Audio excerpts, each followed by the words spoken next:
झाल्याच्या नंतर ज्यांनी एवढा मोठा उद्योग केलेला आहे, हा माणूस जेलमध्ये गेल्याच्या नंतर त्याच्या समर्थनार्थ बीड परळी बंद करा म्हणणं कितपत योग्य आहे? नाविन्यपूर्ण म्हणजे नवीन पायंडा पाडेल. इसके बाद जो भी जेल में जाएगा उसके लिए हम तुम्हारे साथ है म्हणून आता शहर बंद करून टाक. एखाद्या वेळेस मुंबई बी बंद करू नये.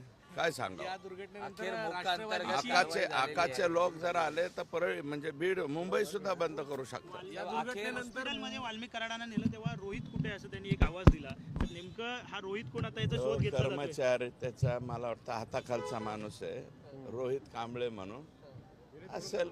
रोहित कुठे काही मदतीला वगैरे लागत असेल, पोलीसच्या गाडीत बसून नेला ना मग तो तिथून. कुटुंबियांनी असं म्हटलं की सुरेश धस हे या प्रकरणात हा जो हत्या प्रकरण घडला त्याच्या 2 दिवस आधी वाल्मिक कराड यांना येऊन भेटले होते असं दावा त्यांच्या कुटुंबाने केला. वाल्मिक कराडांना मी नाही भेटलो, असं दावा कुटुंबाने केला. भेटलो नाही. वाल्मिक कराड माझं काय वाईट काय होतं?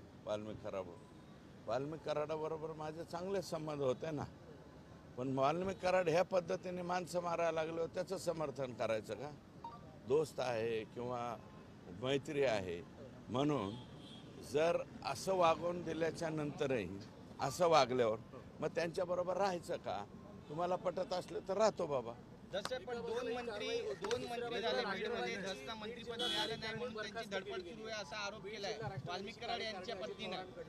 अजित पवारांच्या राष्ट्रवादीची बीड जिल्हा कार्यकारिणी बरखास्त केली गेली. कशामुळे? या सगळ्या प्रकरणानंतर हो, मग आता ॲक्शन घेणार ना.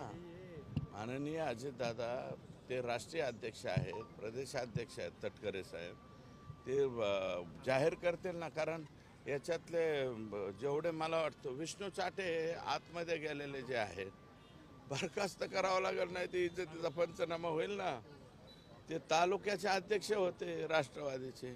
बरेच मला वाटतं पक्षाचे लोक यांचे जे आहेत यांच्यावरती अनेक गुन्हे बिन्हे असलेलेच लोक असतील, झंटा फांटा सगळे. मग आता ते रद्द करणार नाही तर काय करतील? नाही, वाल्मिक कराड यांच्या पत्नीने तुमच्यावरती आरोप केला की तुम्हाला मंत्रिपद मिळालं नाही म्हणून तुमची ही धडपड चालू आहे. का त्या माऊलीच्या बाबत मला काही बोलायचं नाही. मंत्रिपद हे ते कसं मिळतं काय मिळतं तुम्हाला माहिती. आणि मी मंत्रिपद नाही मिळालं म्हणून नाराज कुठं आहे?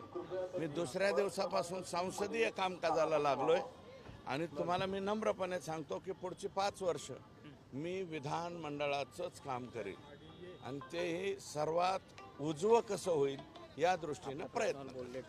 ओके. थँक्यू अण्णा.